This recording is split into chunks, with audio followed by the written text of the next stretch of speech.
Oi, gente, tudo bem com vocês? Voltamos novamente com mais um dia para discutirmos um pouquinho sobre o capítulo do livro, Os Ungidos, que estudamos essa semana. Olá, tudo bem? Como vai vocês? Hoje é um prazer estar aqui novamente com todos vocês e juntos aprenderemos muito aqui sobre esse maravilhoso livro que estamos estudando. É verdade.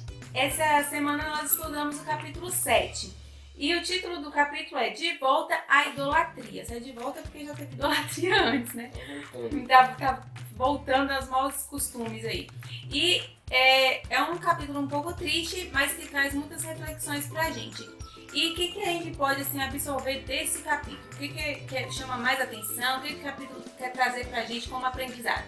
No início do capítulo, nós percebemos aqui que Jeroboão, quando estava agora governando o Reino do Norte, ele ficou com medo de que o povo voltasse ao Reino do Sul para adorar a Deus, porque o templo era no Reino do Sul, era em Judá, Só para gente recapitular, a gente estudou desde a semana passada que, devido a Roboão dar uma de doido, acabou sendo separada aí as duas, os dois reinos, né? A nação foi dividida. Então, Roboão ficou com duas tribos, que era de Benjamim e a de Judá, e lá se encontrava a cidade de Jerusalém, onde ficava o templo que foi construído por Salomão.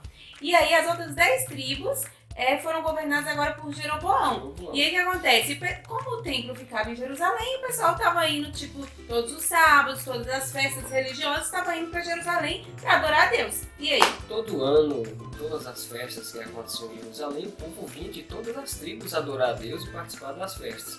Então Jeroboão teve uma ideia, e agora construiu o altar em 2 locais ali no Reino do Norte, na cidade de Betel e na cidade de Dan, para que as pessoas adorassem ali e não fossem a Jerusalém. Até aí dá para entender. Ele queria que o povo ficasse ali mesmo e talvez Deus não teria nada contra isso. Agora o problema é que ao construir 2 altares em Dan e em Betel, ele construiu também bezerros de ouro e colocou um bezerro de ouro em cada altar e avisou para o povo que aquele bezerro era o Deus que tirou o povo da terra do Egito. Então, primeiro ele já quebrou aí o mandamento do Senhor, que fala para não criar imagens de esculturas, não prostrar, não adorar esse tipo de imagem. Segundo, ele fez a mesma coisa que Deus já tinha condenado, que foi da vez que o pessoal, Arão construiu o bezerro de ouro e o pessoal começou a adorar o bezerro de ouro e Arão falou exatamente essas palavras, o Deus que tirou vocês do Egito. E agora Jeroboão faz a mesma coisa, ele coloca esses bezerros lá e fala assim, tá aí o Deus que tirou vocês do Egito. Muito bem, é isso mesmo. E então, agora... acho que é daí a referência do título, De Volta à Idolatria. Porque ele estava fazendo uma coisa que já tinha acontecido no passado, que Deus já tinha condenado, que já tinha tido suas consequências e ele estava cometendo os mesmos erros. Levou todo o povo a adorar a imagem de escultura. Agora sim, exceto algumas pessoas fiéis que tinham no reino. Não foi assim a nação inteira que se corrompeu.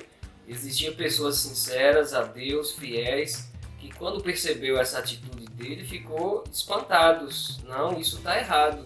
E foram embora para o Reino do Sul, porque lá estava o templo de adorar a Deus, eles adoravam da maneira correta. Então muitos moradores fugiram, voltou para o Reino do Sul para servir a Deus da maneira correta. E aí que eu fico pensando que o tiro dele saiu pela culatra, porque ele não queria que o povo fosse adorar em Jerusalém, com medo do povo se aproximar do rei, Roboão novamente, e querer voltar a ser submissos, no caso de ser, como que é a palavra? A fazer parte serem leais ao Reino do Sul. Só que ao ele fazer isso, pegar as pessoas de bem, as pessoas que tinham temor a Deus, fizeram exatamente isso, abandonaram o reinado dele, o reino dele, e foram para Jerusalém, que pelo menos ali tinha o templo de Deus, onde poderia se adorar o Deus verdadeiro. E outra coisa que eu acho interessante nessa parte é que fala a questão dos levitas, porque diz que quando Jeroboão construiu esses altares, ele foi atrás dos levitas que moravam ali nas outras, nas tribos, e aí ele fala assim, não, vocês são levitas, vocês agora vão servir lá nos templos. Só que os levitas se recusaram.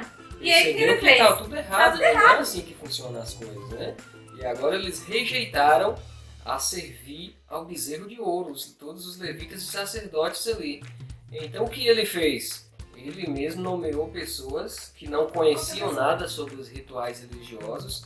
Ele nomeou pessoas para que fizesse, realizasse ali os trabalhos de cultos religiosos. E aí a gente vê mais quebras de orientações divinas, porque Deus falou que só poderiam servir em templos os levitas. Foi a tribo, né? A tribo de Levi foi escolhida para ser uma tribo sacerdotal, que trabalhariam na parte religiosa. E aí agora ele estava chamando quem quer ser sacerdote, quem quer, e qualquer um que quisesse. Público, qualquer um que quisesse um ia concurso virar. público, o requisito tinha que ser homem. Só. E o resto estava incluso, daria para passar. Mas muito bem, aí Deus levanta um homem e a Bíblia menciona o nome desse homem como homem de Deus.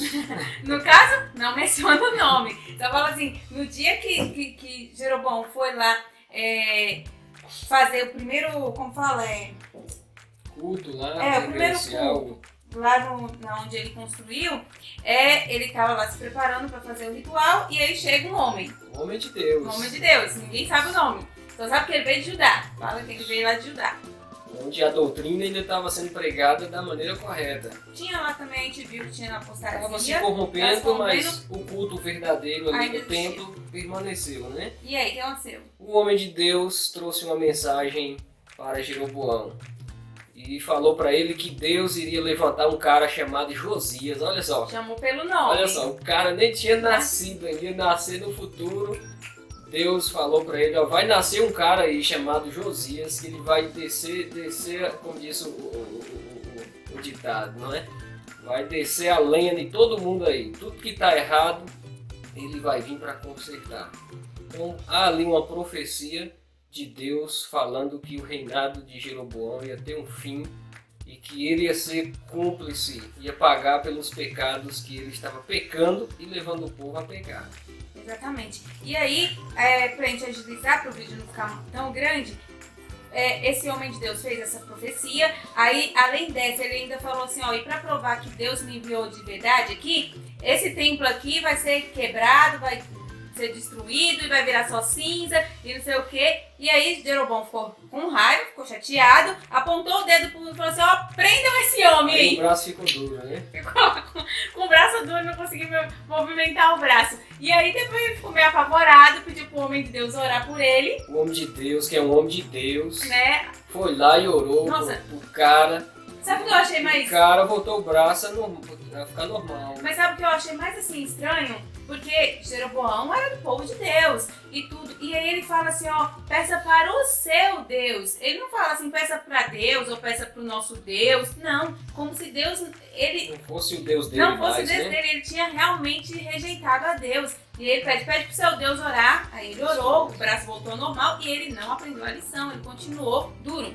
Mas até o homem de Deus pecou. O negócio ficou feio. O homem de Deus, que era um homem de oração, profeta, sincero, para levar levando a mensagem de Deus. Deus falou que ele não devia parar em lugar nenhum para comer, nem dormir na casa de ninguém, nem beber. E agora ele fez o trabalho tudo certinho, estava voltando para ir embora. Encontrou outro homem na estrada que dizia ser profeta de Deus também. E esse homem insistiu tanto dizendo que ele devia voltar, que foi o próprio Deus que mandou um anjo avisar. Voltar para comer, para dormir, para beber. E ele foi e voltou. É tipo assim, na minha opinião, na minha maneira de ver, se Deus falou para mim que eu não devia comer, ou não devia dormir ou beber, se fosse para mim mudar as minhas atitudes, os planos, o próprio Deus teria que falar para mim novamente. Porque eu mesmo iria questionar para Deus, como é que o Senhor falou para mim e agora está mandando recado por alguém que eu nem conheço? Como é que eu vou acreditar, né? Se eu não estou vendo nenhuma evidência aqui, nenhuma coisa sobrenatural para mim crer nesse homem. Então, seria o momento dele questionar e não acreditar. Não, vou manter o plano original. Se Deus quiser que eu volte para resolver alguma coisa, Ele vai falar comigo, né? Eu penso dessa forma. Sabe o que eu fico pensando quando eu vejo essa parte? Que muitas vezes Deus fala com a gente através da sua palavra, tá explícito na Bíblia, tá lá para todo mundo ver, sem dúvida nenhuma, bem claro. E aí eu li ali e Deus falou comigo.